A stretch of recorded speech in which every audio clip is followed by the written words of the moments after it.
करे जावा काढत बाळू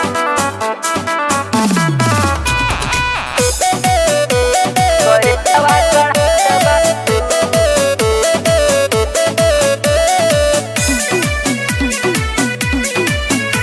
करे जावा काढत बाळू होश न खबर बाटे देहिया में रानी देखी के तो हरी चढ़ल जवानी। चढ़ल जवानी होश न खबर बाटे देहिया में रानी देखी के तो हरी चढ़ल जवानी।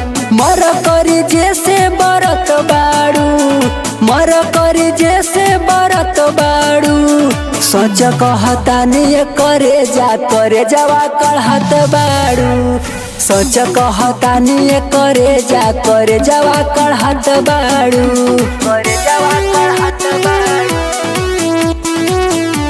करे जावा काढत बाळू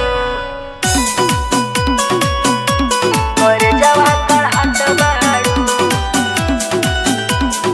दिल के बनावलू दीवाना हो ऐ जाने मन जाने जाना हो ऐसन लगत बा तहरा से रिश्ता बाते बहुत पुराना हो।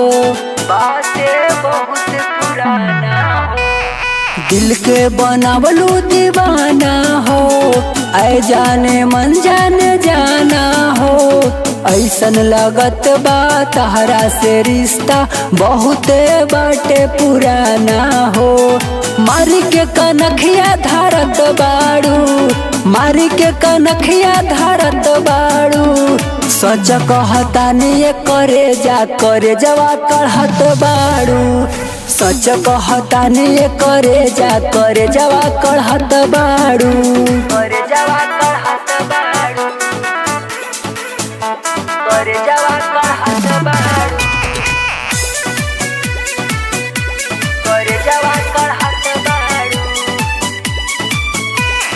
बल खाला कनवा के बाली हो जान मारे उठवा के लाली हो अजय राजा के बन जैतू कन्या समझत बहुत भाग्यशाली हो।